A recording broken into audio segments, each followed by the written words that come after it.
Hello hello. तो कैसे हैं सभी? एकदम बढ़िया। तो मैं हितेश शर्मा स्वागत करता हूं आपके अपने ब्यूटीफुल से चैनल LHS फिजिक्स पॉइंट में। जैसा कि हमारी BSc पार्ट फर्स्ट की जो मैकेनिक्स बुक है उसकी यूनिट नंबर 1 चल रही थी, जिसका चैप्टर नंबर 3 हमारे पास चल रहा था। पिछले 2 वीडियो में हमने देखा कि यदि कोई अर्थ पर हम कोई कण रखें, जब वह स्थिर होता है तो उसके कारण कौन सा आभासी बल लगता है, उसकी दिशाएं वगैरह सब डिटेल से अध्ययन किया। पार्ट 2 में हमने देखा कि वही कण गतिशील हो जाएगा तो उस पर कोरिलियस बल लगेगा, ठीक है।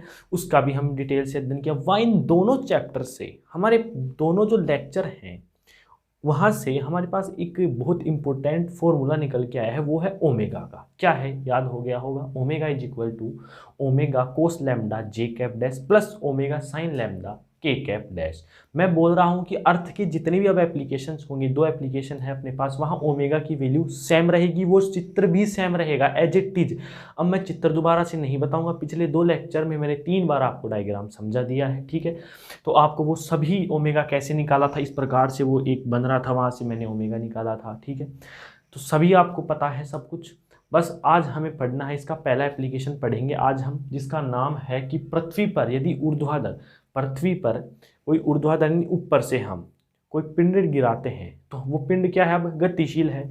अब जब पिंड गतिशील है तो उस पर कोरिलियस बल तो लगना ही लगना है। तो उस कोरिलियस बल का व्यंजक ज्ञात करना है, मतलब कोरिलियस बल का मान ज्ञात करना है, और उसका जो विस्थापन, क्या कोई गतिशील कण ऊर्ध्वाधर ऊपर से नीचे की ओर जब फेंकेंगे क्या उसमें कोई विस्थापन होगा? विस्थापन तो होगा। अब वो किस दिशा में होगा वो हम जैसे जैसे आगे बढ़ेंगे वैसे वैसे आपको पता चल जाएगा। तो शुरू करते हैं हम आज के लेक्चर को। कॉपी पेन निकाल लीजिए, नोट्स बनाना स्टार्ट करें। ये आज का जो क्वेश्चन है वेरी वेरी इंपॉर्टेंट है। देखिए क्या है कि पृथ्वी पर ऊर्ध्वाधर नीचे की ओर कोई पिंड गिर रहा है। यहां से मान लीजिए इस प्रकार से कोई ऊर्ध्वाधर नीचे की ओर पिंड गिर रहा है, जिस पर कोरिलियस बल तो लगना है, क्योंकि कोरिलियस बल किस पर लगता है, कोरिलियस बल गतिशील कण पर लगता है। और अब कोरिलियस बल लगता है तो वह विस्थापन भी करता है, तो किस दिशा में करता है वो सब हम डिटेल से पढ़ेंगे, उनके सूत्र भी क्या करेंगे हम उत्पन्न करेंगे, ठीक है। तो शुरू करते हैं हम आज का लेक्चर। तो ये तो थी हमारी हेडिंग। क्वेश्चन इस प्रकार से पूछा जाता है कि पृथ्वी पर ऊर्ध्वाधर नीचे की ओर गिर रहे पिंड का कोरिलियस बल का व्यंजक ज्ञात करो तथा उसका विस्थापन सूत्र की उत्पत्ति करो। तो आज हम वो करने वाले हैं। तो स्टार्ट करते हैं हम। सबसे पहले हम वही थ्योरी लिखेंगे जो कि हम चित्रानुसार लिख रहे हैं पिछले 2 लेक्चर्स में। आपको बिल्कुल डायग्राम आपने उतार लिया है, वहां से आप डायग्राम देखते रहे, मैं आपको लैंग्वेज लिखाता रहता हूं। तो आप लिखेंगे मेरे साथ साथ कि माना पृथ्वी पर लैम्डा अक्षांश पर, पृथ्वी पर लैम्डा अक्षांश पर, माना पृथ्वी पर लैम्डा अक्षांश पर बिंदु P पर कोई m द्रव्यमान का कण स्थित है। बिंदु P पर कोई m द्रव्यमान का कण स्थित है। बिंदु P पर कोई m द्रव्यमान का कण स्थित है।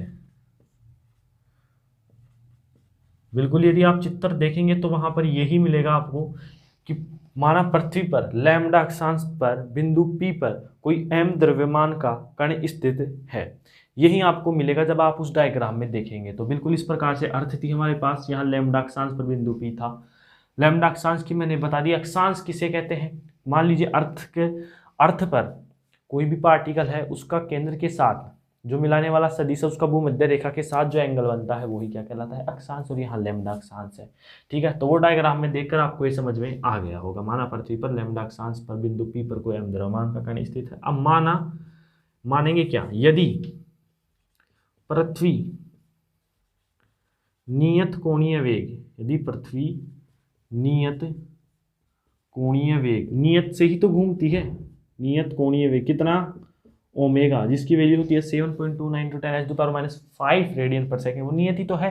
यदि पृथ्वी नियत कोणीय वेग ओमेगा से घूर्णन गति करती है तो घूर्णन गति करती है तो omega vector is equal to omega cos lambda J cap dash plus omega sine lambda K cap dash.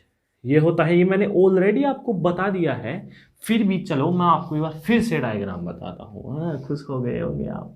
क्या बात है, फिर से डायग्राम मिल रहा है। डायग्राम डायग्राम डायग्राम डायग्राम ही चलता रहेगा, फिजिक्स है ये।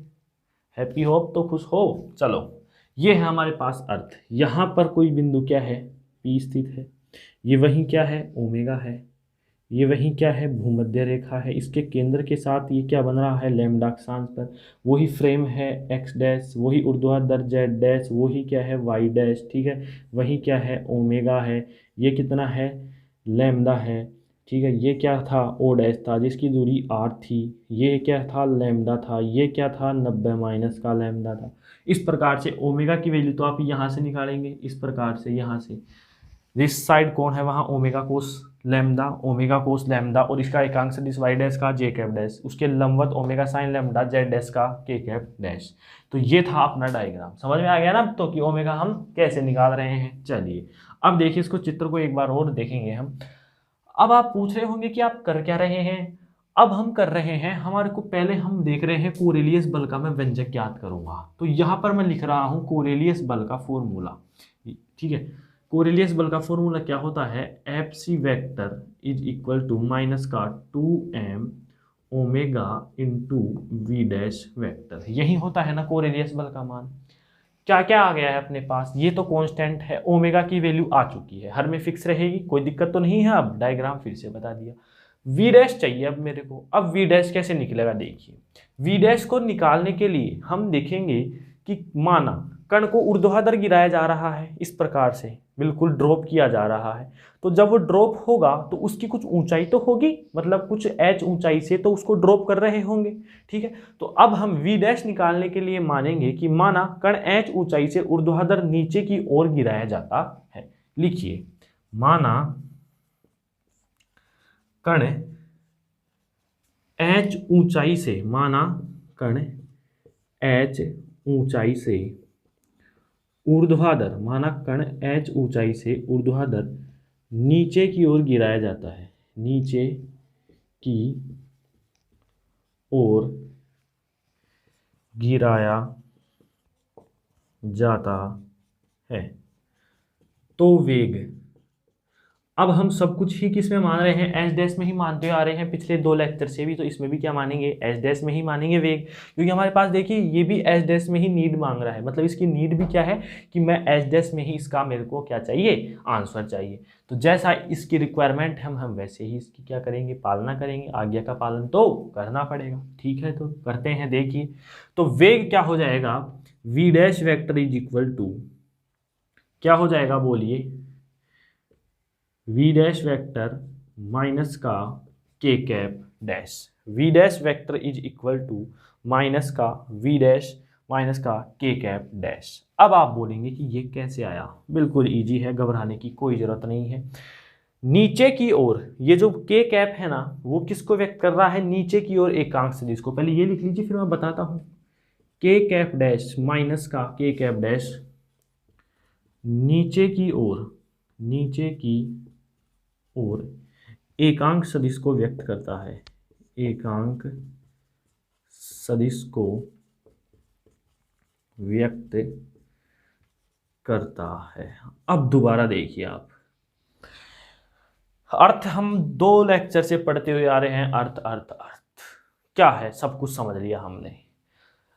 अब पहले हम चल रहे हैं कोरेलियस बल। फॉर्मूला ये है, टारगेट पता चल गया, ओमेगा वी डैश की वैल्यू। ओमेगा मैं बार बार बोल रहा हूँ फिक्स रहता है, और इस डायग्राम से दोबारा बता दिया फिक्स रहता है, ठीक है, समझ में आ गया। ओमेगा की वैल्यू आपको समझ में आ गई। अब क्वेश्चन उठा कि वी डैश कैसे निकाले।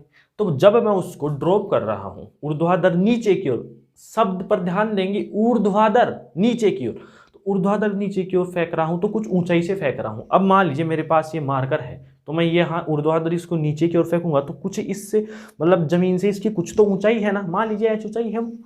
तो माना कण एच ऊंचाई से ऊर्ध्वाधर नीचे की ओर गिराया जाता है तो वेग यह आया। अब आप पूछेंगे कि माइनस के कैप ही कैसे आया। मैंने आपको डायग्राम बनाते वक्त बताया था कि हमारा एक्स डैश तो किधर है, पूर्व की ओर है, वाई डैश किधर है, उत्तर की ओर है, और ये जो जेड डैश है, ये जो जेड डैश है ना, ये इसको मैं रफ कर देता हूँ, ये वाला जो जेड डैश है, ये ऊर्ध्वाधर कहाँ है, ऊपर की ओर है। ऊर्ध्वाधर कहाँ है, ऊपर की ओर। ऊर्ध्वाधर कहाँ है, ऊपर की ओर। तो जेड डैश का एकांक सदिश कितना है यहाँ पर, के कैप है। तो ऊर्ध्वाधर ऊपर की ओर में तो क्या आ रहा है के कैप, और ऊर्ध्वाधर नीचे की ओर क्या आएगा माइनस का के कैप, ऊर्ध्वाधर नीचे की ओर क्या आएगा माइनस का के कैप। समझ में आ गया? मतलब जब हमारा कण ऊर्ध्वाधर ऊपर की ओर, मतलब जेड डैश ऊर्ध्वाधर था, तो ऊर्ध्वाधर था तो के कैप आ रहा था प्लस का, अब ऊर्ध्वाधर जब नीचे की ओर जाएगा तो माइनस के कैप, इसके विपरीत दिशा में, इसलिए यहां पर वी डैश तो वो का वो है, लेकिन उसका एकांक सदिश माइनस का के कैप आ गया। वो समझ में आ गया क्यों आया? क्योंकि हम कण को ऊर्ध्वाधर नीचे की ओर फेंक रहे हैं, ऊपर की ओर फेंकते तो प्लस का के कैप हो जाता, लेकिन अब हम कहाँ फेंक रहे हैं नीचे की ओर, तो नीचे की ओर तो ये ऊर्ध्वाधर ऊपर की ओर है जिसका एकांक सदिश कहाँ है के कैप है, तो ऊर्ध्वाधर नीचे की ओर उसके विपरीत होगा जिसका एकांक सदिश माइनस का के कैप होगा। तो यहां तक अब आपको समझ में आ गया होगा। अब आप यहां तक नोट करें। कर लिया नोट? चलिए अब मैं इसको रफ कर देता हूं। अब बस हमारे पास कुछ नहीं करना है, हमें कोरेलियस बल का व्यंजक आने वाला है। अब बस सिंपल सी क्या है कैलकुलेशन है। क्या है देखिए, हम जानते हैं कि ओमेगा हमारे पास अभी अभी निकाला क्या है, omega cos lambda J cap dash plus omega sine lambda K cap dash, ये है ओमेगा। वी डैश वेक्टर क्या है, वी डैश माइनस का के कैप डैश। समझ में आया? ऊर्ध्वाधर नीचे की ओर है तो माइनस का के कैप। अब हम इसको क्या करेंगे, हल करेंगे। F C vector is equal to minus का 2m, वो ही सारणिक विधि से, ये क्या है आई कैप डैश, ये क्या है जे कैप डैश, और ये क्या है के कैप डैश। क्या ओमेगा में कोई आई का है? आई तो है ही नहीं, मतलब शून्य। जे कैप का है? बिल्कुल है। क्या है? Omega cos lambda. K cap का है क्या है? Omega sine lambda. क्या वी डैश में आई का है? नहीं है। जे का नहीं है, के का है। अब के कैप डैश का क्या है? माइनस का वी डैश, ये माइनस चिन्ह बाहर आ जाएगा तो ये माइनस का वी डैश हो जाएगा, चिन्ह सहित लिखते हैं हम। अब इसका सारणिक हल करता हूं मैं, तो माइनस का 2m, तो ऐसे की ऐसे आई कैप डैश। इसको हल करने के लिए हम यहां कवर कर लेंगे इसको और इसको। अब ये इससे गुणा होगा तो क्या होगा, माइनस का V dash omega cos lambda, और ये इससे गुणा होगा तो माइनस का 0। चलिए फिर आता है हमारे पास माइनस का जे कैप डैश। जे कैप डैश ज्ञात करने के लिए इसको कवर कर लेंगे, ठीक है। इसको इससे गुणा करूंगा तो 0, माइनस इसको इससे गुणा करूंगा तो भी 0, फिर प्लस का के कैप डैश। के कैप डैश के लिए मैं इसको भी कवर कर लूंगा, इसको भी कवर कर लूंगा। इसको इससे गुणा करूंगा 0, इसको इससे गुणा करूंगा 0, यानी क्या आ जाएगा मेरे पास 0 माइनस का 0। तो मेरे पास एफ सी वैक्टर आ रहा है माइनस का 2m ओमेगा, ये माइनस का है, omega V dash cos lambda I cap dash, ये आ रहा है। इसको गुणा करता हूं मैं यहां आगे, तो F C vector is equal to minus minus क्या हो जाएगा प्लस, और मेरे पास आ जाएगा 2m omega cos lambda V dash I cap dash. ये आया है कोरेलियस बल। अब देखिए यहां से कोरेलियस बल तो आ गया। अब मैं बोल रहा था आपको कि जब मैं कण को ड्रॉप कर रहा हूं ऊर्ध्वाधर नीचे की ओर, तो उसमें कुछ विस्थापन तो होगा, क्योंकि कोरेलियस बल तो लगेगा, क्योंकि गतिशील कण पर लगता है। अब इस व्यंजक से क्या आप बता सकते हैं कि विस्थापन किस दिशा में होगा? समीकरण ए दे दीजिए आप यहां से, बताइए। समीकरण ए से हम कह सकते हैं कि h ऊंचाई से गिरते हुए पिंड पर कोरेलियस बल पूर्व की तरफ लगता है, मतलब पिंड में विस्थापन पूर्व दिशा की ओर होगा। क्यों? आई कैप डैश किसका एकांक सदिश है? एक्स डैश का। अभी अभी देखा चित्र अनुसार एक्स डैश कौन सी दिशा में था? पूर्व दिशा की ओर। तो विस्थापन कौन सी दिशा में होगा? पूर्व की ओर। यदि माइनस का आई कैप आ जाता तो पश्चिम की ओर हो जाता। समझ में आ गया? तो लिख दीजिए। अब कोरेलियस बल आ चुका है, विस्थापन सूत्र उत्पन्न करना है। पहले हमें उसकी डायरेक्शन पता करनी थी कि कौन सी दिशा में है, पता चल गया पूर्व की ओर। अब हम विस्थापन सूत्र भी उत्पन्न करेंगे। तो देखिए समीकरण ए से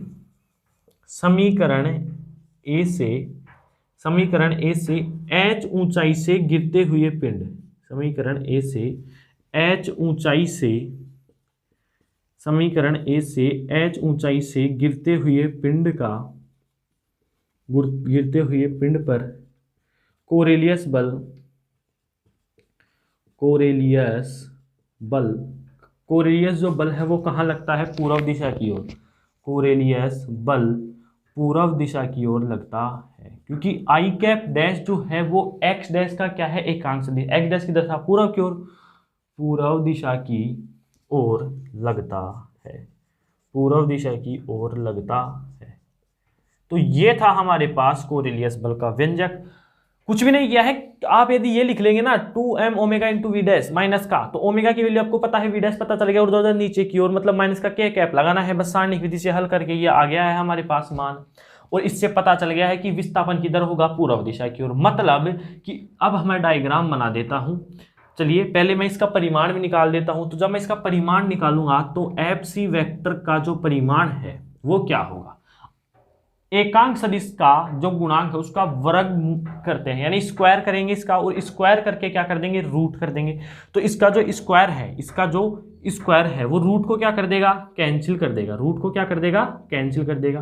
तो इसका परिमाण डायरेक्टली लिख रहा हूं मैं, मेरे पास आ जाएगा 2m omega cos lambda V dash. ये क्या हो जाएगा? इसका परिमाण हो जाएगा। ये क्या हो जाएगा? इसका परिमाण हो जाएगा 2m omega V dash, 2m omega V dash cos lambda. ये लिख दीजिए समीकरण नंबर बी। तो समीकरण बी तक आप नोट करें, ठीक है। तो ये आ गया है हमारे पास समीकरण बी। कर लिया नोट? अब मैं इसको रफ कर देता हूं। चलिए मिटा दें। तो अब हम क्या करेंगे? देखिए अब हमारे पास क्या क्या है। ये आ चुका है हमारे पास कोरेलियस बल। अब हम चल रहे हैं विस्थापन सूत्र पर। तो विस्थापन सूत्र पर चलने से पहले हम समीकरण बी को फिर से लिखेंगे और देखेंगे कि एफ सी का जो परिमाण है वो क्या है हमारे पास? 2m ओमेगा कोस लैम्डा क्या है? V dash. ये है हमारे पास समीकरण बी। अब मेरे को क्या चाहिए? अब मैं इसको भी क्या कर देता हूँ रफ। अब मेरे को विस्थापन समीकरण चाहिए, लेकिन आप देखेंगे कि यार विस्थापन तो यहाँ x तो दिख ही नहीं रहा है। मेरे को नहीं दिख रहा है तो क्या हुआ? फिजिक्स में खूब सारे x वाले फॉर्मूले हैं। लगा दीजिए न्यूटन का द्वितीय नियम। कौन सा लगा देंगे? न्यूटन का द्वितीय नियम। लिखिए न्यूटन के द्वितीय नियम से, न्यूटन के द्वितीय नियम से, न्यूटन के द्वितीय नियम से। अब न्यूटन का द्वितीय नियम क्या है? न्यूटन के द्वितीय नियम को भी यदि हम एफ सी से व्यक्त करें तो हमारे पास आएगा एम ए को मैं क्या लिख सकता हूं? D square X dash upon का डी टी स्क्वायर। अब मैं जब डायग्राम बनाऊं, यदि समीकरण बी के अनुसार डायग्राम बनाऊंगा ना, तो डायग्राम कुछ इस प्रकार से बनेगा मेरे पास। ये तो है एच ऊंचाई से पिंड गिराया गया ऊर्ध्वाधर नीचे की ओर, यानी माइनस का के कैप दिशा की ओर गिराया गया। तो उसमें विस्थापन कितना होगा? एक्स डैश, जो कि किधर होगा? पूर्व की ओर। किधर होगा? पूर्व की ओर। समझ में आ गया? तो स्टेटमेंट का डायग्राम क्या बना कि यदि एच ऊंचाई से गिरता हुआ पिंड है तो उस पर कोरेलियस बल पूर्व की ओर लगता है। ये है हमारे पास। तो हमें एक्स डैश चाहिए, इसलिए मैं ये समीकरण दे दीजिए आप सी। न्यूटन का द्वितीय नियम लाया हूं जिसको मैं लिखा हूं M D square X dash upon का डी टी स्क्वायर। तो समीकरण बी व सी से, समीकरण बी व सी से दोनों ये बराबर हैं, तो इनको भी हम बराबर लिख देते हैं। M D square X dash upon का D T square is equal to 2m omega V dash cos lambda. M से एम क्या हो गया? कैंसिल हो गया। तो मेरे पास क्या बचा गया? D square X dash upon का D T square is equal to 2 omega V dash cos कितना? लैम्डा। ये आ गया मेरे पास। अब मैं यहां से किसकी वैल्यू निकालूंगा? अब आपको ये तो पता है कि यदि हमारे पास कोई अवकलन दो बार है और हमें उस अवकलन की मूल राशि क्या है? विस्थापन का मान चाहिए, तो हम इसका एक बार समाकलन करेंगे तो क्या आ जाएगा? D x dash upon D T. फिर से समाकलन करेंगे तो हमारे पास एक्स डैश आ जाएगा जो कि हमें चाहिए। तो मतलब इसका हम दो बार यदि समाकलन करेंगे तो हमें विस्थापन आ जाएगा। लेकिन उससे पहले यदि मैं एक और इसमें टर्म लगाता हूं, बिल्कुल आप प्रैक्टिस करेंगे तो इजी है सारे क्वेश्चन। मैंने बता दिया without practice we can't do anything. हम कुछ भी नहीं कर सकते हैं। यदि आप चाहें कि मेरे को बोर्ड पर बताते ही तुरंत याद हो जाए तो ऐसा तो नहीं होगा। आपके मन में क्या हो कि गलतफहमी हो कि जितने भी इंटेलिजेंट हैं वो सभी के एक एक बार में याद हो जाता है। नहीं, ऐसा नहीं है। वो भी बहुत मेहनत करते हैं। मेहनत करना पड़ता है, घिसना पड़ता है खुद को। समझ में आया? तब जाके समझ में आता है। तो D square X dash upon D T square. अब मैं इसमें एक टर्म लगा रहा हूं, वो है कि गति के प्रथम समीकरण से, गति के प्रथम समीकरण से, गति के प्रथम समीकरण से, गति के प्रथम समीकरण क्या होता है गति का, वो देखिए v vector is equal to u plus का at, यही होता है ना, यही होता है। अब यहां पर v तो कितना है, v डैश है, u क्या है 0। अब आप बोलेंगे u अब 0 कैसे हो गया, बिल्कुल उसको मैंने ड्रॉप किया है। ड्रॉप मतलब आप ऊर्ध्वाधर कभी भी किसी भी वस्तु को फेंकते हैं तो क्या उस पर बल लगाते हैं, ऐसे फेंकते हैं क्या, ऐसे ऐसे नहीं फेंकते हैं ना, उसको क्या करते हैं, मुक्त रूप से छोड़ देते हैं। मान लीजिए आप अपनी छत पर गेंद को फेंक रहे हैं तो आप ऐसे ही छोड़ेंगे, बिल्कुल फ्रीली छोड़ेंगे उसको, ऐसे तो नहीं फेंकेंगे, ऐसे किसी दीवार जमीन को थोड़ी फोड़ना है। तो हम इसको क्या करेंगे, बिल्कुल ऐसे फ्रीली छोड़ते हैं। तो फ्रीली छोड़ते हैं मतलब उसी स्थिति पर जब मैंने छोड़ा उसको तो u इज इक्वल टू कितना था, 0 था। u इज इक्वल टू कितना था, 0, तो u का मान 0। अब प्लस का a जो होता है ना, यानी जो त्वरण होता है वो पृथ्वी के अधीन सतह पर जाता है तो गुरुत्वीय त्वरण में बदलता है, तो गुरुत्वीय त्वरण का हो जाएगा g और ये हो जाएगा t। तो यानी मेरे पास v डैश की जो वैल्यू है वो कितनी आई है, यहाँ से v dash vector is equal to G T, V dash vector is equal to G T. तो ये मान मैं यहाँ रख देता हूँ। तो D square X dash upon का D T square is equal to 2 omega G T cos lambda. अब हम इसका दो बार क्या कर देंगे, अब हम इसका दो बार क्या कर देंगे, समाकलन कर देंगे, हमारे पास एक्स डैश आ जाएगा। दोबारा देखिए कोरिलेस बल निकाल लिया, उससे हमें पता चला कि विस्थापन पूर्व की ओर हो रहा है। ये रहा कोरिलेस बल का परिमाण, न्यूटन के द्वितीय नियम से दोनों को बराबर है, एम से एम कैंसिल। अब मेरे को यहाँ से वी डैश की वैल्यू चाहिए, तो वी डैश की वैल्यू के लिए मैंने u0 बता दिया क्यों हुआ, और a है पृथ्वी के अधीन, वह गुरुत्वीय त्वरण में बदल जाएगा gt, और यह मान मैंने रख दिया है। अब इसका t के सापेक्ष हम क्या कर देते हैं, दो बार समाकलन। जब कोई अवकलन में राशि और हमें मूल राशि में चाहिए तो हम उसका क्या करते हैं, बोलिए समाकलन करते हैं। तो यहां तक आप नोट करें, कर लिया नोट, चले आगे। चलिए तो अब हम चलते हैं इसके विस्थापन की उत्पत्ति करते हैं हम।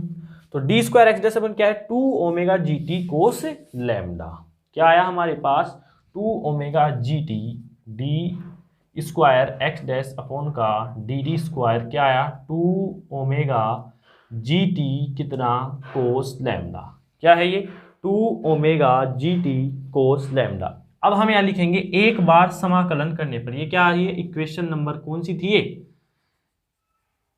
इक्वेशन क्या थी, ये बी थी, ये बी नहीं थी, इसको दिया ही नहीं था हमने, सी थी इक्वेशन, सी मान लीजिए यहाँ पर। तो एक बार अवकलन करने, एक बार समाकलन करने पर, एक बार समाकलन करने पर, एक बार जब मैं समाकलन करूंगा तो ये हो जाएगा dx, मतलब जो एक बार अवकलन क्या हो जाएगा, निरस्त हो जाएगा। तो dx डैश अपॉन dt ही बचेगा। 2 ऐसे कैसे है, ओमेगा कांस्टेंट है, g भी कांस्टेंट है, कोस लैम्डा कांस्टेंट है। क्यों, क्योंकि t के सापेक्ष अवकलन कर रहे हैं, t का कितना हो जाएगा, सॉरी t के सापेक्ष समाकलन कर रहे हैं, इसलिए कोस लैम्डा कांस्टेंट। t का समाकलन क्या हो जाएगा, t स्क्वायर बाई 2 और प्लस का c, क्योंकि ये निश्चित समाकलन नहीं है, अनिश्चित समाकलन है, इसलिए हम c लगाते हैं। समाकलन आपको सभी को आता होगा। तो 2 से 2 क्या हो गया, कैंसिल हो जाएगा। तो डी एक्स डैश अपॉन का डी डी, और हमारे पास आ गया omega G cos lambda T square plus का सी। अब यदि मैं सी की वैल्यू निकालूं तो टी बराबर 0 पर, जब बिल्कुल समय 0 था तो कण में तो विस्थापन भी नहीं होगा। जब t बराबर 0 था तो कण मेरे हाथ में ही था, कण मेरे हाथ में था। कुछ समय t बराबर 1 होते ही मैंने इसको छोड़ दिया, तो t बराबर 0 समय पर विस्थापन x डैश था, तो विस्थापन x डैश हुआ तो dx डैश अपॉन dt भी क्या हो जाएगा, 0। तो c बराबर भी क्या हो गया, 0 हो गया। t बराबर 0 रखा, ये पूरा टर्म 0, ये भी 0 हो गया। तो c इक्वल टू 0, जब इसमें मैं मान रखूंगा तो मेरे पास आ जाएगा डी एक्स डैश अपॉन का D T omega G cos lambda T square. एक बार तो ये आ गया। अब इसका एक बार क्या कर देते हैं हम, फिर से क्या कर देते हैं, एक बार पुनः समाकलन करने पर, पुनः समाकलन करने पर तब हमारे पास किसकी वैल्यू आ जाएगी, एक्स डैश की वैल्यू आ जाएगी। एक बार पुनः समाकलन करने पर, जब मैं एक बार फिर से इसका समाकलन करता हूं तो मेरे पास आता है X dash is equal to omega G cos lambda T square का कितना हो जाएगा, टी क्यूब बाई 3 प्लस का सी हो जाएगा। X dash is equal to 1/3 omega G cos lambda कितना हो जाएगा, टी क्यूब प्लस का सी। वहीं यदि t बराबर 0 हो तो विस्थापन तो होने वाला नहीं है, तो x डैश 0 तो D x dash upon D T भी 0, तो c भी क्या हो जाएगा मेरे पास 0 हो जाएगा, c भी क्या हो जाएगा मेरे पास 0 हो जाएगा। मान रख दीजिए, तो x डैश मेरे पास आ गया 1/3 omega G cos lambda T cube. यह आ गया मेरे पास विस्थापन। आप बोलेंगे कि क्या यही विस्थापन है? नहीं, हमने उस कण को h ऊंचाई से गिराया है, तो इसमें कुछ h का तो कोई पद ही नहीं है, क्योंकि क्वेश्चन यदि आता है इस फॉर्मूले से रिलेटेड तो ऊंचाई तो देगा, तो हमारे पास तो ऊंचाई है ही नहीं, तो ऊंचाई का पद कैसे लाए? घबराए नहीं, चलिए मेरे साथ। हम जानते हैं कि गति के द्वितीय समीकरण से, गति के द्वितीय समीकरण से, गति का द्वितीय समीकरण याद होगा आप सभी को, क्या होता है, s is equal to U T plus का half A T square, F is equal to U T plus का हाफ ए टी स्क्वायर। अब यहाँ u इज इक्वल टू 0 है, क्योंकि ऊर्ध्वाधर छोड़ रहा हूं ना मैं, तो उसका प्रारंभिक वेग तो क्या है, 0 है, तो s क्या है यहाँ पर, विस्थापन है। तो यहां पर देखेंगे आप, गति का द्वितीय समीकरण लगाया, क्या है, s is equal to U T plus का हाफ ए टी स्क्वायर। समझ में आया? s is equal to U T plus का कितना हो गया, हाफ ए टी स्क्वायर। अब यहां जो s है वो क्या है, ऊंचाई है, विस्थापन है, वही तो हम ज्ञात कर रहे हैं। तो s की जगह तो हम क्या कर देंगे, यहाँ h कर देंगे, u की जगह क्या कर देंगे 0, तो ये हाफ हो जाएगा, और a की जगह मेरे पास क्या आ जाएगा, बोलिए, a की जगह वही क्या आ जाएगा, g आ जाएगा। समझ में आया? a की जगह वही क्या आ जाएगा, g आ जाएगा, और यहां से आ जाएगा मेरे पास टी स्क्वायर। यदि मैं यहां से टी स्क्वायर की वैल्यू निकालूं तो 2 ऊपर चला जाएगा, h के पास, g नीचे आ जाएगा, और t की वैल्यू हो जाएगी under the root 2h upon का g, under the root 2h upon का g। तो यहां तक आप नोट करें, या मैं फिर से यहां सोल्व कर देता हूं। जब मैं t का मान यहां रखता हूं तो मेरे पास आता है x dash is equal to 1/3 omega G cos lambda, T cube की वैल्यू रख रहा हूं मैं, तो 2h अपॉन का g की पावर 1/2, तो पहले से है 1/2 का क्यूब करूंगा तो मेरे पास क्या आ जाएगा, 3/2। तो ये है हमारे पास ओरिजिनल विस्थापन सूत्र। कब? जब हम किसी भी कण को ऊर्ध्वाधर नीचे की ओर डालते हैं, तो उस पर जो कोरिलियस बल के कारण विस्थापन होता है, जो कि पूर्व दिशा की ओर होता है, वो होता है इतना, x dash is equal to 1/3 omega G cos lambda 2h upon G की पावर 3/2। दोबारा देखिए, अब मैंने किया क्या है, इसको अपन सोल्व कैसे करेंगे। सबसे पहले हम इस क्वेश्चन को देखते ही समझ जाएंगे, हमें कोरिलियस बल का व्यंजक चाहिए। कोरिलियस बल का जो सूत्र होता है वो होता है F C equal to minus का 2m omega into V dash. Omega fix है, ओमेगा फिक्स है, आपको पता है। वी डैश भी आपको पता है कि ऊर्ध्वाधर नीचे की ओर डाल रहे हैं, तो माइनस का के कैप डैश। वहां से आप सारणिक विधि से हल करके कोरिलियस बल का मान ले आएंगे, फिर हम उसका परिमाण निकालेंगे। अब उसको संतुलित करने के लिए हमारे पास न्यूटन का द्वितीय नियम है, वो हम उसके बराबर रखेंगे। वहां से हमारे पास कुछ विस्थापन की एक मान आएगा, D square X dash upon D T square का मान ये आएगा। इसका एक बार समाकलन, फिर से समाकलन करेंगे, और समाकलन करने के बाद हम यहां पर पहुंच जाएंगे। उसके बाद हम देखेंगे कि इसमें h तो है ही नहीं, और h लाने के लिए हम समीकरण, गति का जो द्वितीय समीकरण है वो यूज में लेंगे। वहां से t की वैल्यू निकालकर हम यहां रखेंगे, और मेरे पास आएगा x dash is equal to 1/3 omega G cos lambda 2h upon G की पावर 3/2। तो ये था हमारे पास, कोई भी यदि कण है वो ऊर्ध्वाधर नीचे की ओर डाला जाता है, तो कोरिलियस बल के कारण उस पर विस्थापन इतना होता है, और जो किधर होता है, पूर्व दिशा की ओर होता है। समझ में आया? तो यहां तक आप क्या करेंगे, नोट करेंगे, यहां तक क्या करेंगे आप, नोट करें। चलिए, It's 11:45 a.m.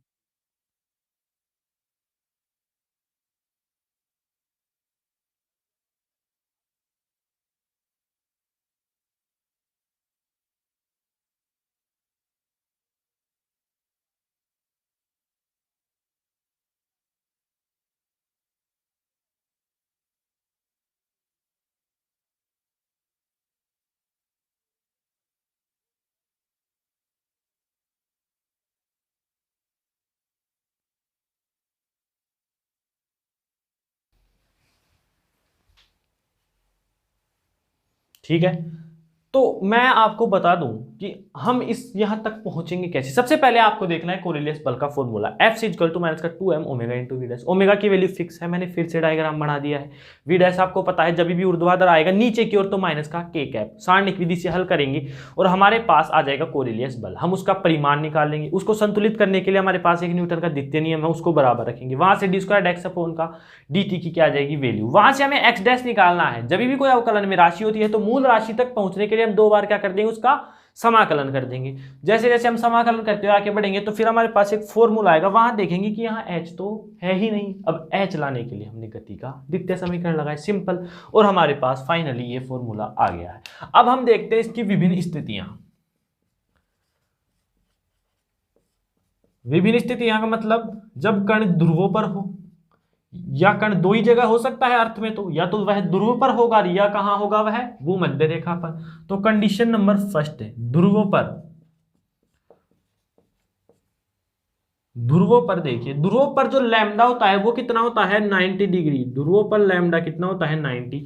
जब मैं यहां 90 का मान रखूंगा, देखिए X dash is equal to 1/3 omega G cos 90 degree 2h upon G की पावर 3/2। तो हम जानते हैं कि कोस 90 की वैल्यू होती है 0। तो कोस 90 की वैल्यू 0, तो पूरा एक्स डैश ही 0। मतलब जब कोई कण ध्रुव पर स्थित होगा तो उसमें कोई विस्थापन नहीं होगा। विस्थापन का मान कितना होगा 0।